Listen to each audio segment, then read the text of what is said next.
How mad is this? Oh, I know. This has been in the works for... Well, we've been talking about this for ages. A long time. And I know that you found the podcast studio a while ago, but it's taken us ages to get here. But here we are on a Tuesday afternoon. And we've got loads to talk about. We have, yeah. It's been a mad 8 years, really, of everything that's gone on, hasn't it? And I think it's a wonderful way to just have a good catch up, have a chat. Debrief on everything. Debrief, I like that word. And yeah, especially for our listeners and our followers who've been with us since the beginning. And you've been with us for 5 years now, which is mad. Over 5 years. That you've been with us for this so long. That, we'll have some fun and have a good old chat and see what we come up with at the end for where we're going as the brand TRACE Medispa. New rebrand. Absolutely. Perfect. So I always obviously I know the ins and outs of where you started, but from the beginning, where did you actually start off into this industry? God, I have actually been in this industry now for 24 years. Wow. I know. I feel old when I say that because when I first had my first job, I remember the owner of the salon saying that she'd been in the industry for 20 years and I thought that is so old. Yeah. And now I'm here at 24 years down the line and I feel old but also young. But when I look back, I was so lucky that I knew I wanted to be in this industry when I was 12. Really? Yeah. 12? When I was 12 years old. And I used to make up products from my mum's cupboards in the kitchen. Yeah, potions. Potions, like mud masks and like anything I could find. I always knew that for me, I wanted to make people feel good about themselves. Yeah. I had such confidence as a 12-year-old. Yeah. I never, ever cared what people thought of me. Yeah. I'd love to bottle that confidence and sell that. That's an amazing trait to have. I was very lucky. And I just wanted people to love themselves and feel really good. And I had good skin, but I was a horse rider, so I was dirty. Yeah. And so going into the beauty industry, everyone was like, oh, that's not what I thought that you would get into.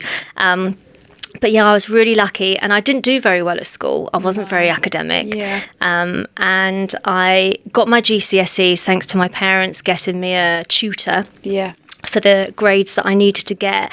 And then I went to college. I just literally finished school at 16. So I went to college and I was a qualified beauty therapist at 16 years old. Wow. Had my first job at 15. That does, looking back at it, that's quite young, isn't it? I know. When I was doing people's facials and like waxing their vaginas at 16 years old.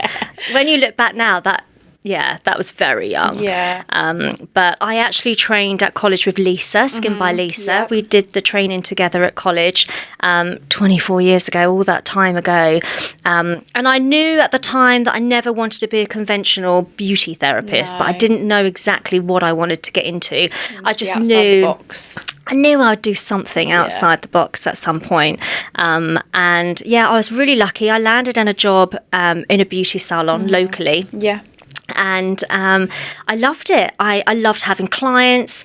I ended up making so much money for the owner, along with Gemma, who used to work with us years ago, that she had to go VAT registered and she actually made us redundant and told us we could go self-employed. So I think at the age of 18, I was self-employed. Yeah, wow. And I think that gave me the first taste of what it could be to earn my own money in my own way, work my own hours. Boss. Yeah. But I knew that I wasn't ready for that and that I had so much more of my career to give.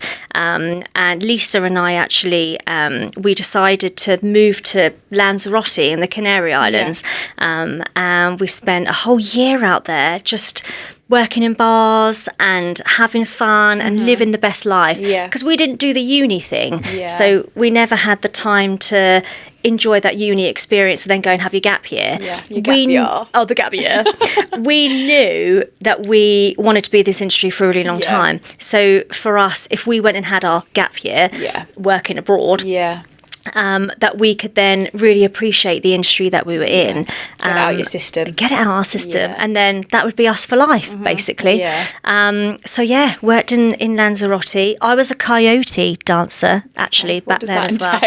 I worked at a bar called Route 66, and I think it wasn't a job that they gave me. I just basically got up one day. I'd watched Coyote Ugly, and I danced on the bar in my cowboy boots. I can imagine that. And that was really fun times. I was 19. That was like the funnest time ever. But I really missed the beauty industry. I'd only been qualified a few years, and I was already out of the industry. I really, really missed it. But I hated the UK. Didn't want to be in England. No. And travel wasn't very accessible back then. We're talking, the really early 2000s. And when I look back on where I was in my head at that point, my worst fear in life was drowning. And yet the only thing that came to mind was, how could I work in the industry, but I needed to travel? The cruise ships. And that's what happened. And at 21 years old, I joined the cruise liners. Wow. That is young. You probably really felt quite old at the time, but looking back on it, 21 is 21. Very young. And we had no social media. There was no Facebook. Different world back then, Different world. I had a flip phone, which had no internet because we were in the middle of the sea. Put credit on your phone. Literally. There's no credit. No. I think I had email, or what it was, MSN back then. And I think I spoke to my parents like once a year. It was crazy that you just went off. No one off the grid, basically. How long were you on the cruise ship? So I did about an 8-month contract, and I was a body specialist, which I loved. And I worked for P&O. I worked for a ship called the Oceana, and I basically helped people to lose the fat cells or to shrink the fat cells in their body, and it was amazing.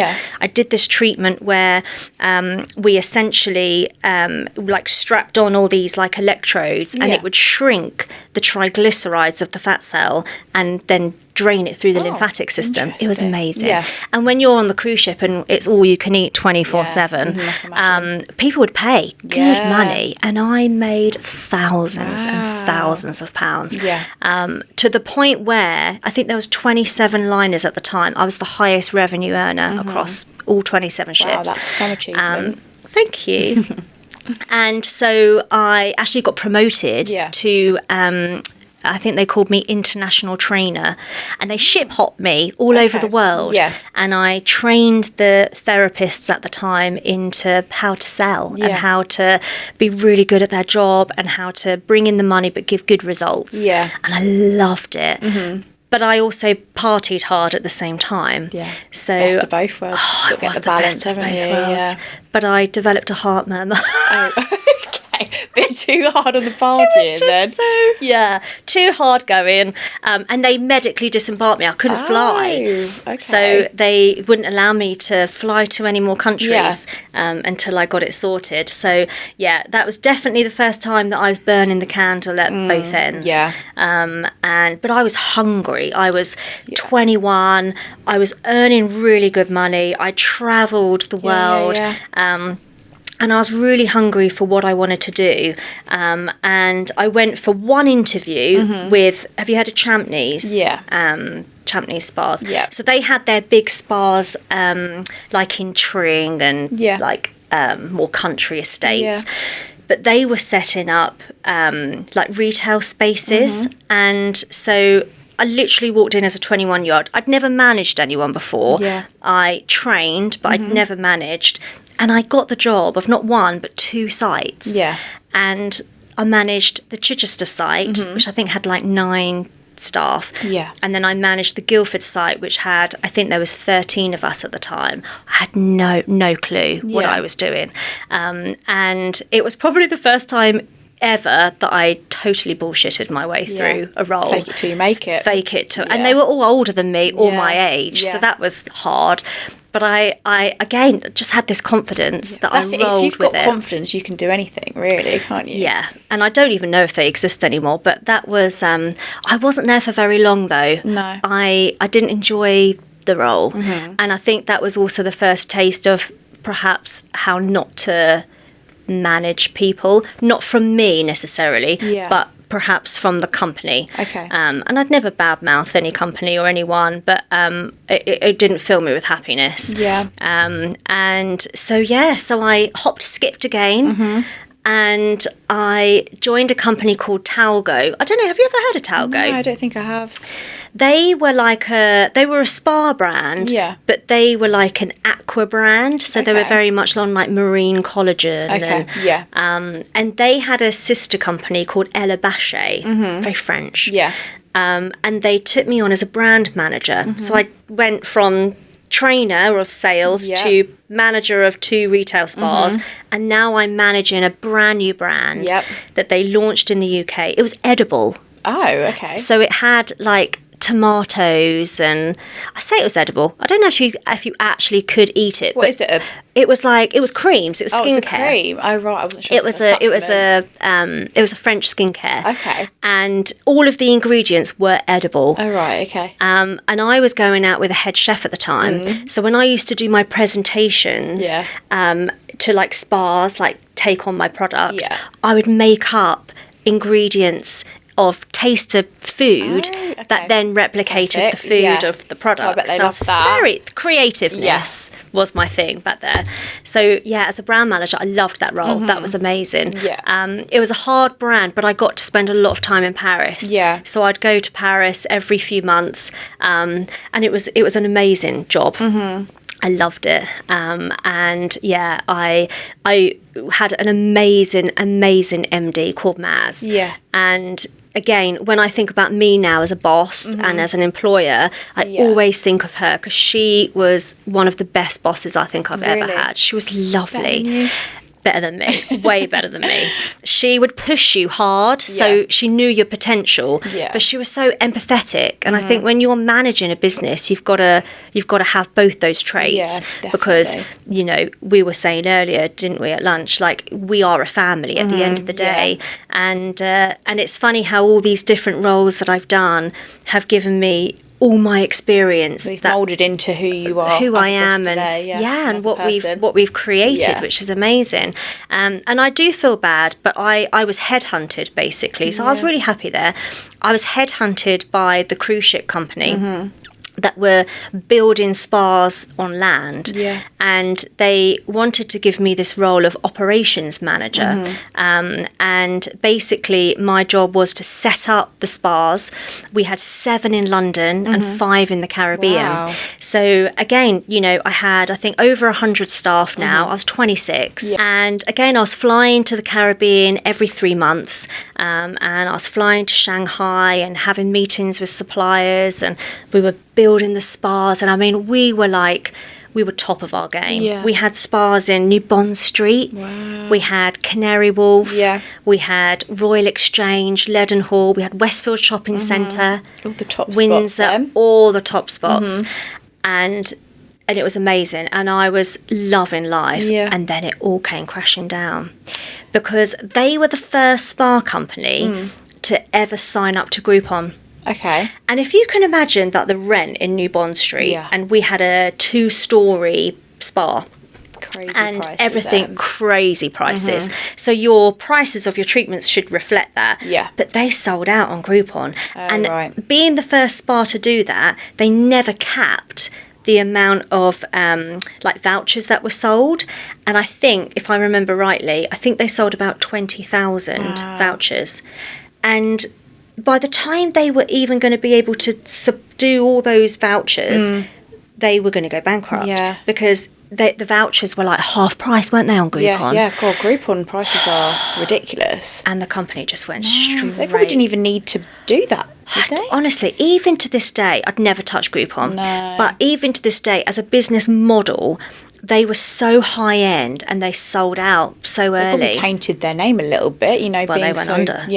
They crashed and burned, and we lost everything. And again, I think sometimes the good things really mould you into who you are in your career, but also maybe the things that don't mould you. It's all character building, isn't it? All character building. But also it was quite mentally draining as well, because a lot of people, they all lost their jobs. We all lost our jobs, actually. I lost my job as well.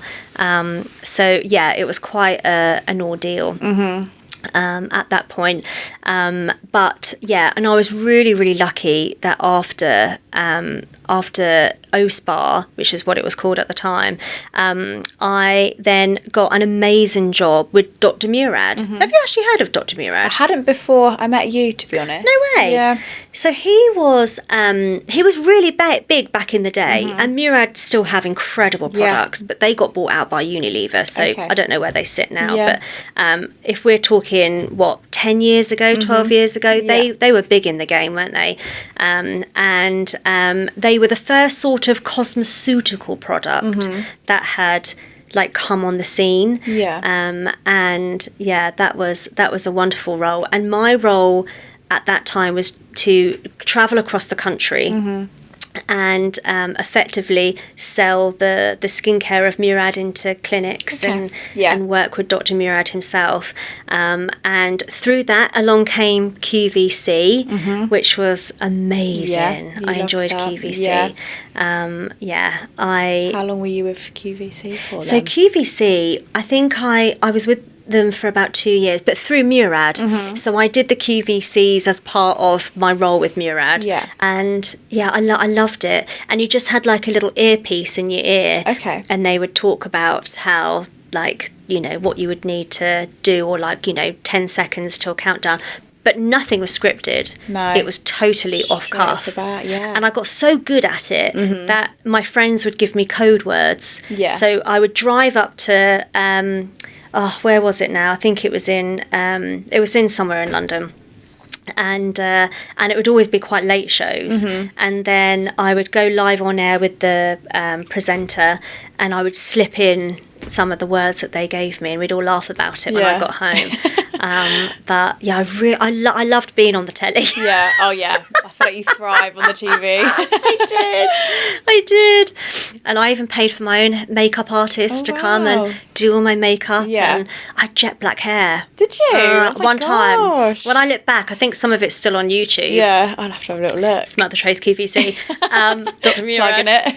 I had jet black hair. So things were very different back then. And I had a quiff as well, because those were the trends. Did you ever remember that? The quiff. And then you'd shove it up as a hairspray it. I think we all went through the quiff stage. Oh God, they were really the days. But I loved working for Murad. I was really lucky. They gave me a great job. I travelled the country. But then I fell pregnant. And everything changed, I think, because they were being bought out by Unilever. And I started doing my brows. So I was an overplucker, back in the 90s. You've never overplucked. You're so lucky. No, I did, I think maybe school years when it was the trend. We went for a short phase of the thin eyebrows. I did shave the middle of my eyebrows with a razor. So I had a razor size gap in the middle. Luckily, I don't know how, someone's looking down on me, it grew back, and luckily I've got the thick brows back. Because razoring is quite severe. I think it was a one-off though. I think if I carried on, I'd be a microfeathering client, I think. You're so lucky. I am very honestly, lucky. So lucky. Dodged that era. But no one told us though. No, that's it. When There's they no were education. No. Your brows will never grow back if you overpluck them to death. And we never did it kindly to ourselves. We would pull them out with brutal force. And then they just never grew back. And I had my brows done, I think the first time ever it must have been about 14 years ago. And it was the tattooing back then. So it was using a machine and they'd sort of tattoo strokes into your brows, and I loved it at the time. Was that someone that you just found? Do you know what? It was a lovely girl called Kerry, and she was one of the therapists that worked with me at Champneys. Nice. So she went down that route. And I think she still does it now. And it's still amazing. And I thought I could do this. Like, I didn't want to do the lips, and I didn't want to do the eyeliner. Because I always felt like they were quite trendy, whereas the brows, I think I was more like, can I replace the brows that we all lost? And people are always going to need brows, aren't they? So, it's not mine started like here. Like, I had such a gap here. I looked like one of those cartoons that, they had the eyes wide here. And, there just wasn't really anything at that time that was really natural. No. And so thank God, I had done some training while I was on maternity leave. Because Murad actually then made me redundant while I was on maternity leave. And that's really sad because they got taken over by Unilever. Did you see that coming, or was that complete shock to the system? Do you know what, as well, I went back at 6 months. Wow. I was like, don't worry about giving me 9 months off. I'll come back at 6 months because I'm a hard worker. I don't know how I would have made it work, to be honest, because I drove 6 hours in a day sometimes. Wow, I know. That's so I was very naive, but I'd built up such a career. I didn't want to lose it. No. And I wasn't maternal, so I loved having a child at home, but I didn't want to lose what I'd worked my whole career for. And so I sort of, thank God, had that on the sideline. And so in a way, being made redundant, they pushed me to then do that and push it forward, essentially. I don't know if I ever would have had the guts to have done it completely without them. And so and if you look at our building now, when you walk in through the front door where you sit on your desk, there was a big wall there. And originally back in 2017 I rented just the back part of the clinic, which is mad now when I look at it, because as soon as I took over I bashed that wall down. Now it's all that lovely space, which is lovely. I guess it's nice to have that to remind you of where it all started then, isn't it? And the videos of like bashing the wall down. But it's so funny because you know how I am in terms of like, if I want to do something, I'll just go and do it. I do know that. I always told my husband that I was going to be not a stay-at-home mum, but I would take a step back from my career. I'd work part-time doing the brows, and I was really, really enjoying it. I was so lucky. I had so much PR. I worked with an amazing company called Glossy PR, and they got me influencers who were big at the time because you know, we're talking 2017. Instagram wasn't as big as what it is now. It was just kind of starting to pick up back then, wasn't it? I wrote for OK Magazine and Hello, and I was featured in, the Times and the Daily Mail. So I was on such a high. And the other part of the building was taken over by Elliott and Bunn estate agents. And I remember them just saying to me one day, you know, just to let you know, we've been bought out and, you know, we're heading off somewhere else. So a new company is going to come in and rent the space with you. And I was like, oh, I don't want that to happen. No. I don't want another company coming in. What if I don't like them? So I literally was like, I tell you what, I'll just take it. I'll take the space. I've always wanted a clinic of my own. I used to set up spas for a living. I can do this. And they were like, brilliant. And I remember going home and saying to my husband, so, you know that part-time job I was going to do? Just to let you know, I've just sent my business plan to the bank for like a 30 grand loan. And I'm basically going to set up a clinic and I'm going to have staff. And he was like, okay. But he loved that. Brilliant. He knows who I am now. Much but it happened really quickly. Did it? Yeah, I signed that original lease on the 25th of June, 2018. And we were fully staffed with, I think, 10 of us. And we were open on the 19th of July. Wow. Yeah. That is a lot. Isn't that major? A lot in a short space of time. Flew. Yeah. And I loved it. It developed itself into everything I didn't know I wanted, but I knew I could do. Just happened naturally. It just happened naturally. And as you know, being with us from COVID, there's ups and downs of businesses, isn't there? We have been... It's never smooth sailing, we've been through so much. Because when you joined, we were Samantha TRACE Cosmetics. Just after COVID. It was when we just reopened... the August 2020, just after which is the serious mad, lockdown. Yeah, I know. And that feels like just yesterday, but also 10 years ago. Yeah, I know. Which is just mad. Somehow. But when you joined us as Samantha TRACE Cosmetics, we had this discussion earlier, didn't we? Yeah. We've had 4 names. Yes, we have. In the space of business. And yeah, we had a horrible bump in the road before you joined, before COVID, where when I set up the clinic, we originally called it Clinic Privé. I don't know if any of our listeners or followers remember. But Clinique Privé, I made it off the back of working all those years in Paris and France, and Privé stands for private in French. And I thought it was just such a beautiful name, and we had all our plaque and our website and everything else. And literally just one day, I got this letter through the post from this plastic surgeon, of all people, in London. And it was like a cease and desist letter. But not because he had the name and I had taken it from him, but because he saw our name and quite liked it for himself and trademarked it. So he stole it from you then, technically. Bloody stole the name from us. Yeah. I was fuming. No. So me being quite bolshy, solicitors straight on board. Yeah. And we were both in the right, really, because if anyone does have a business out there, my biggest tip to you is to trademark your name. Yeah. Because when you trademark a business, he technically now owns rights to that name. Yeah. So even though I created it, he owned it. Yeah. I never knew about trademark. No. Never even occurred to me. Have you ever heard of trademark before? Like, I'd never heard of it. It's just whoever can get in there quickest, isn't it, really? Yeah, it's not about who came up with the name. Exactly. Yeah. But then I was still trading, really. So I still had that support from my solicitor to say, well, you are in the right also, because I've been trading for a year. We had loads of press, so every time you Googled us, we'd come up. It was all but he was just throwing money at it. Yeah. And so in the end, I spoke to the team at the time and I was like, what should we do? And Samantha TRACE Cosmetics was my brow work. Yeah. And again, I was so lucky that I'd built such a name for Samantha TRACE Cosmetics. And again, if you'd Googled it, I was the first one up. My microfeathering and everything else with the brows was sort of booming. So they said, instead of, because did I tell you once that I wanted to call it One Oak? You did, yeah. Which back in the old, if anyone used to watch The Hills or Laguna Beach, it stood for one, and then OAK was of a kind. Yeah. And I thought that was lovely. I love that idea. I love that idea. But maybe we needed a tree or something to make us. That's it. Yeah. There's no One Oak 3 Sydney Road.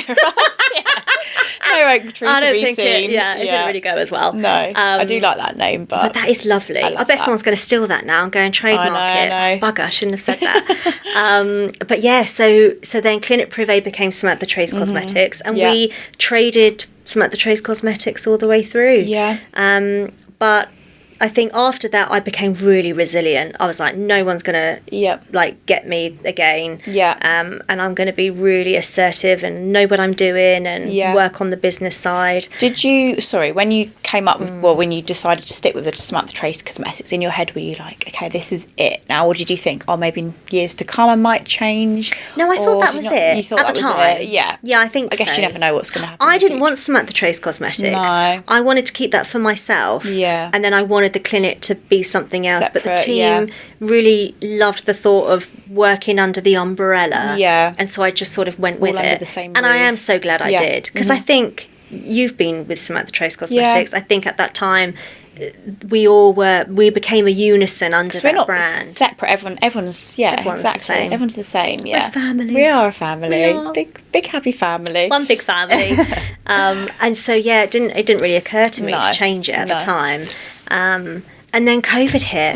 Bloody COVID. Every time I talk about COVID, I have this anger inside of me that if I ever see anyone that was on government at that time, you would have to hold me back.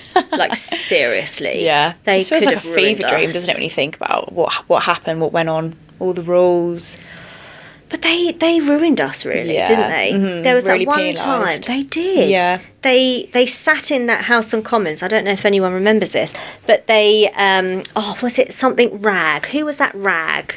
Correct. Oh, I don't know. I'm not very good with names. They were talking about beauty salons, and they were saying, we don't get our legs waxed, so why do we need to reopen them? Yeah. On telly, so you could see that they said that. How dare they? Taking the mick out of the industry, isn't it? Really? Yeah. And we had all the hairdressers were open 6 weeks ahead of us, which was fine. Yeah. But the waxing of the noses was being done, but I couldn't work behind barber shops. Yeah. It couldn't sit behind and do a cancer patient's brows. No. Yeah, it was such a weird time. I did enjoy the break, to be honest. Yeah, I know. But I feel like looking back at it, we could all do a little bit of a holiday now. But... Do you remember when they were like, yeah, we'll open you up on, I think it was like the Friday, was it the Friday, the 8th of August or something, and we were like, go, that was my first day. Was that your first day? It was the Saturday. I threw you straight in. It was the Saturday. Call all the clients, book it was everyone the Friday night. I was due to be in on the Saturday, and then they changed their mind last minute that night. Literally. And I was like, do I still have a job? Shit. Am I still coming in tomorrow? You're like, yeah, but you've got to call all the clients. Your first day is calling all the clients and cancelling them. I was like, brilliant, yeah. Looking back now, when I'm like, don't ever get me dancing on social media. I cried on my social media every week. I reckon. Yeah, like I'd be like, woohoo! Yeah. We're back open, and then I'd literally be in tears, and I'd film it and be like, I'm so sorry. It was just like they were dangling the carrot to us. They were teasing us and changing their mind last minute as if it had no repercussions. Absolute bonkers. Yeah, I know. Yeah, it was crazy times. Crazy times. But it's weird because when we look back at that as well, I thought that maybe it would be quite, everyone might be worried and, how was the business going to survive? You know, we had so many bills to end up paying, loans to repay back and, all of this. But it was booming afterwards, wasn't it? The waiting lists were... like 6 months, I think, at one point, wasn't it? Yeah, it was crazy. It was crazy. And I loved, in a weird way, that craziness. It was because good. It was happy. Yeah, everyone was so happy to come back and have their treatments, weren't they? Oh, it was such a good time. Yeah, it was like we were talking about it every single treatment to clients. Like, and I think, what were you doing in COVID? Yeah, and I think clients enjoy it. It's the experience of it, coming in for your treatments and it was. And then they locked us down again. Again, yep. And then we had that whole kerfuffle again. We had to then cancel everyone and rebook everyone. And then I fell pregnant. Oh yeah. And then, but thank God I had such a good pregnancy, didn't I? Yeah. Because then, you were going till the end. I went straight to the end. And then I had those 6 weeks off. But I love what I do so much. And with my clients, I only see them once a year. I had such a backlog from clients. Oh gosh, yeah. And then once you pass 2 years, you really have to start again. So we were trying to stop people passing the 2-year bridge. Yeah. Oh God, yeah, that was fun times. But I think maybe that brought us really close as well, didn't it? Because you became, I think I then let go of all my I want to do everything and passed it over to you. And you honestly have been like the biggest asset to the clinic ever. Thank you. Like you are the face of everything. Everyone always says, oh, Frances, wow, she absolutely rules everything. Yeah, but I think when you enjoy your job so much, it's not a job, is it? And like we always say, it's like a fun hobby you get paid for. Exactly. And we're so lucky with our team, and we've all got such a nice relationship, and it doesn't, for any of us, doesn't feel like a job, doesn't feel like work. It's not a chore. We constantly come in and we're like, how are you? What have you been up to? Yeah. It's such a nice feeling, isn't it? We're very lucky, very privileged. How many of there are us now? Gosh. 9? I want to say 10. 10 or 11. I think 10. God, and I was saying to someone the other day so I've been doing the brows now for 9 years. Yeah. 8 years on with the business. Yeah. And which is a really long time, but that's all I offer at the moment. And obviously I'm doing the trichology and, I want to incorporate that as well. But for now, the brows, 8 years down the line. But we offer over 100 treatments at the clinic now. Yeah, I know. Isn't that mad? It's ever growing. You can't keep forever track. Growing. And I was thinking the other day how we've evolved into the health, beauty, aesthetics, wellness, and now we're constantly growing and growing, not as a one-stop shop, but as everything to do with your body, internally, externally, we can help you with. That's it. You've got the skin treatments, the brows, then you've got the inside and out. We've got the skin. We've got the laser now, finally. Oh, the amazing laser. That was a long time coming as well. And it's the best laser.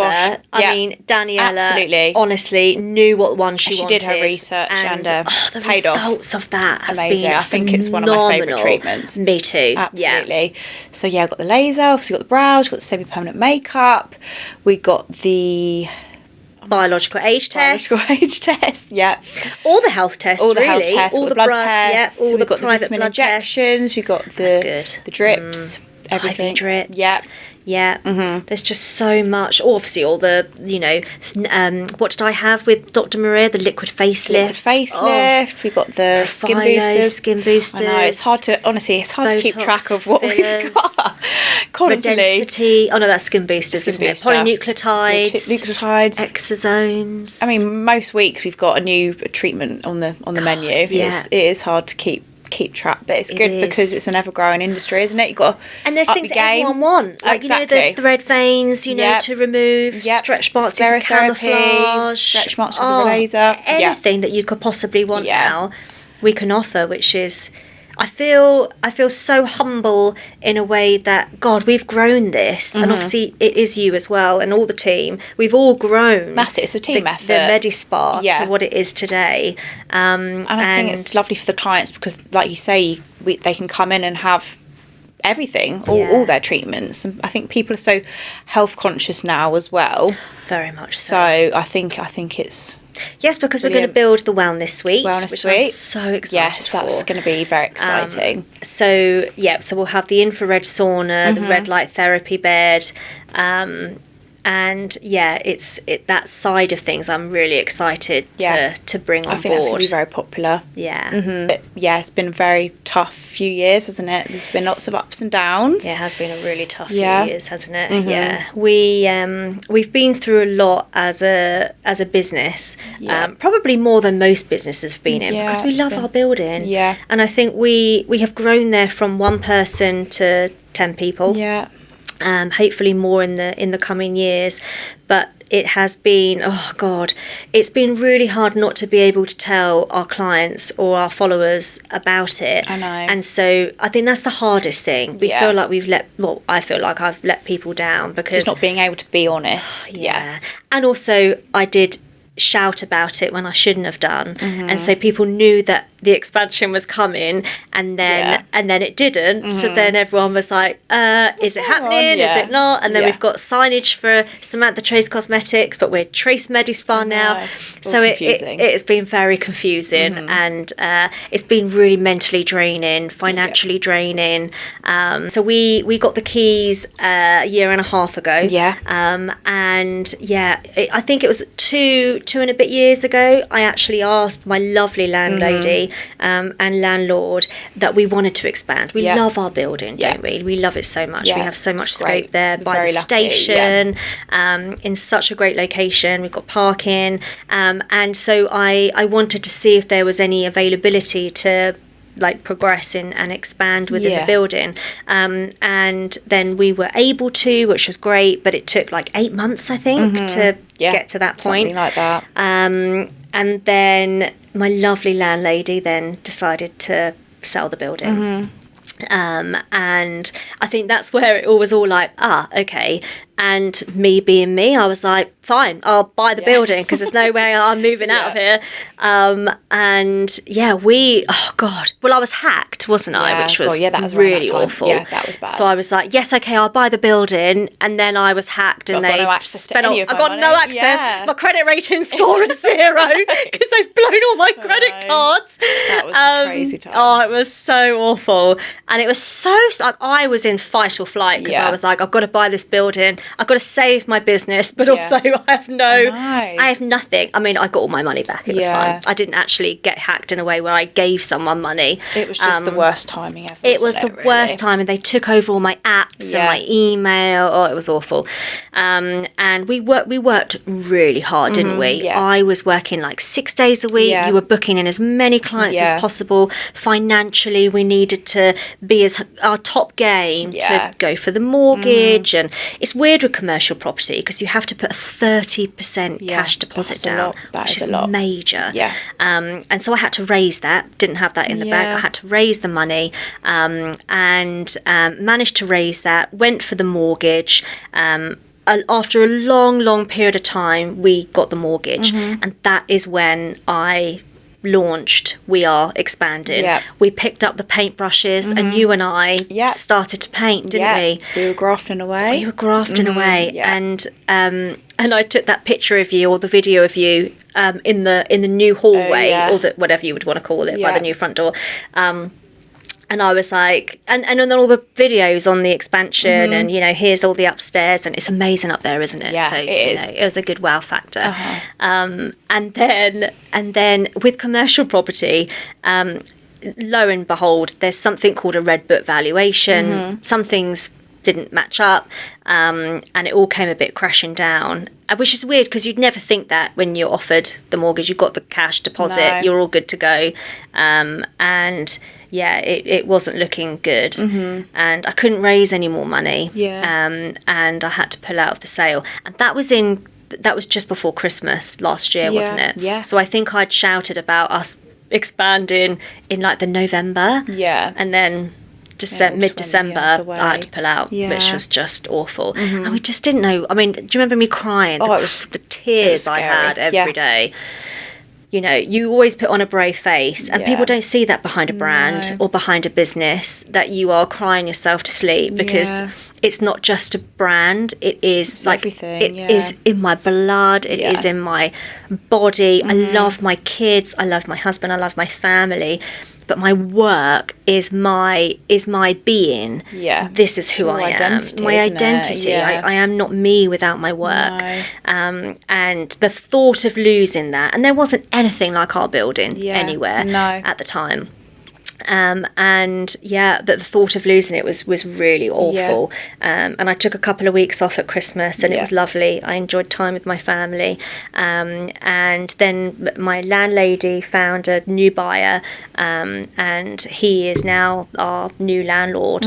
And normally, these things happen quite quickly, but we are now another 9 months down the road, and things have been back and forth, not just with us, but as the sale has progressed. And so we are now finally 2.5 years later, finally going to expand it's been a long our time business, coming, hasn't it? And pick up the paintbrushes once again. There's so much work to be done, but it's so exciting. And I think we want to bring back, we want to launch TRACE Medispa properly, and bring back the luxuriousness and the wow factor when you walk in the clinic. We still get that because we love being there, but I fear that over the last 2 years of trying so much to save our building, we've lost the identity of not who we are, but what we can be. Priorities have been elsewhere, which is understandable. So I think it's a chance now for us to really show people what the brand really means. And there's no one like us. And we get on so well with all the other clinics and salons, and we love everyone in our industry. We really do. And I always promote everybody. But we just have our own niche of what we do. And we're I remember someone saying to me, "You're not painting the clinic black, are you?" And I was like, and that is our staple piece. We are black high luxury, classic, elegant brand, that we're now elevating into the upstairs. And upstairs actually has 2 floors, doesn't it? So we will be 4 floors because we've got the basement as well. So we'll have 4 floors effectively of this huge, wonderful Medispa. And we're going to up our game. Bring our A game. And bring everything to the clients. Back with the bang. And we've been so desperate to talk about it for so long, which is why the podcast is so good. Because, if you're listening to this in the car or, while you're doing your makeup in the morning, it just gives you a little snippet as to the stress that we have been under for the last 2.5 years. And the reason why I said that it was happening, and then we pulled back, and everyone's like, it's been another 9 months. Why have you not expanded? That's the reason. But it's been hard to know what to say, isn't it, to clients? We don't want to let people down, and now finally we've got the answer. So this is partly the reason we wanted to come on here, isn't it? And this is us. This is our story. We don't want to go into sing song now, but that is it. And I feel like we've had so many areas of the business where we then jump up to the next stage. We've stayed flat for so long because we've waited for that next jump, that we are I needed that holiday to just come away. Yeah. I know clients thought, God, 3 weeks, but I was totally burnt out, and I think I was on the verge of a breakdown. Yeah, not surprised with it all been going on. Yeah, I was rushed to hospital last year because I thought I was having a heart attack. So I think from now we're so excited, we're so motivated, and we're just really looking forward to getting those paintbrushes up. Not us. Decorator Nigel. Getting other people to do it for us. Other people to come in. And hopefully, fingers crossed, when this launches, we'll be set with a date on when we can open. We'll be inviting everyone to a launch party. And this is going to be our new fresh future for the next 10 years and onwards. So exciting. Very exciting. It's good to talk about it. I feel good talking about it. Finally. Thank you for everything. No, I do appreciate everything that you do. Welcome. Thank you. And this podcast is going to be a routine thing. We're going to make it a series. If everyone likes it, we might just have like 2 watches and 1 like, which will be my mum. Views. That's what we need. My mum, your mum. My mum and Matt. And 3 then. And so if you're happy with, and it's nice to talk about it, where it's all come from, my past. And a little bit about us and where we're going. But we'll bring you on the series. Bring you along for the ride. Bring new people along to chat about their bits that they do. It's going to be good. Exciting times ahead. Very exciting. Thank you for doing this with me. You're very welcome. Thank you for being here with me.